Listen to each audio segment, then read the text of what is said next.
This channel does not promote any violence, harmful, or illegal activities. All content provided by this channel is meant for an educational and information purpose only.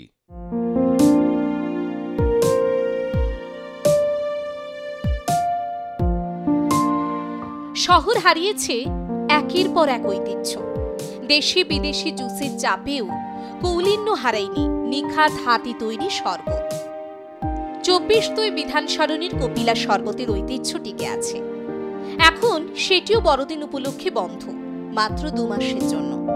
111 বছরের সেই বাবুয়ানিও আজ জ্বলছে টিমটিম করে। শ্রীমানিদের দোকানের কেশর মালাই আবার খাই, দধিতে স্বাদে আজও মজে আম জনতা থেকে বিশিষ্টরা।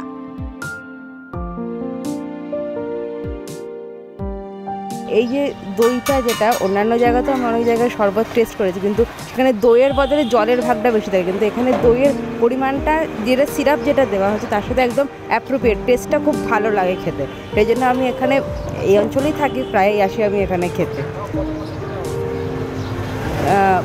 আমি তো এখানে থাকি প্রায় 30 বছর মতো।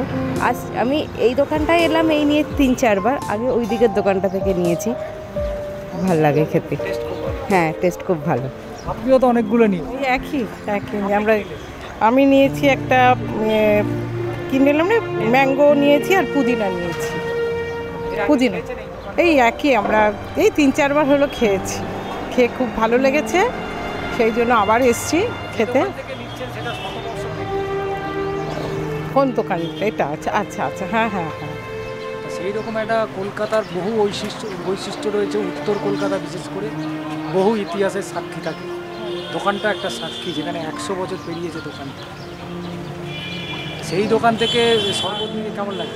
খুবই ভালো লাগছে, খুবই গর্বিত বোধ করছি যে 100 বছরের এতে পেয়ে শরবত, তার মানও ভালো, সব কিছুই ভালো। তাই যে প্রচণ্ড দুপুরে প্রচণ্ড গরম যা পড়ছে, মানে এখনই বৈশাখ মাসের মতো গরম, সেই গরমে এইরকম শরবত খেয়ে মানে ভেতরটা ঠান্ডা, আরাম, অনেক তৃপ্তি লাগছে। উত্তর কলকাতার বিধান সরণিতে ঋষিকেশ শ্রীমানি তৈরি কলকাতার প্রথম হাতে তৈরি শরবতের দোকান। পাথরের বয়ামের উপর তড়িৎ গতিতে ঘোরে 2 হাতের তেলই ধরা কাঠি। ভিতরে পাক খেতে খেতে তৈরি হতো কাঁচা আমের মিহি সর, হিং, পুদিনা, গোলমরিচ, জিরে গুঁড়ো, দই, আরও কিছু মশলার স্বাদে গন্ধে মেশা শরবত। সিরাপ বা মেশিন নয়, বাড়িতে তৈরি বরফ দিয়ে হাতে তৈরি শরবত ছিল 1907 সালে তৈরি কপিলা আশ্রমের ইউএসপি। শতাব্দী প্রাচীন বাড়ির জরাজীর্ণ ইটির ফাঁকে বটির চারায় বেড়ে ওঠা আটকানো যায়নি। প্রযুক্তির সঙ্গে পাল্লা দিয়ে টিকে থাকতে পরম্পরা মেনে চলেছে। নতুন জুসের বাজারে হারিয়ে যায়নি বাঙালির ব্যবসা।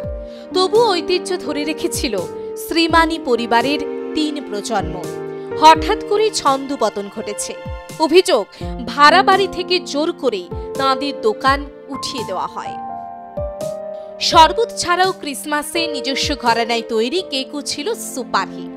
এক চিলতে দোকানে বসার জায়গা ছিল না, লাইনে দাঁড়িয়ে শরবত খেতে হতো। দুর্গাপুজোয় ছিল সিদ্ধির আকর্ষণ। আজও মাথা সোজা করে দাঁড়িয়ে আছে কপিলা আশ্রম। কলকাতার বহু ইতিহাস হারিয়ে গেলেও হারিয়ে যায়নি সেই শরবতের স্বাদ ও ঐতিহ্য। ক্যামেরাম্যান উৎস রায়ের সঙ্গে ষষ্ঠী চট্টোপাধ্যায়ের রিপোর্ট, আর প্লাস নিউজ, কলকাতা।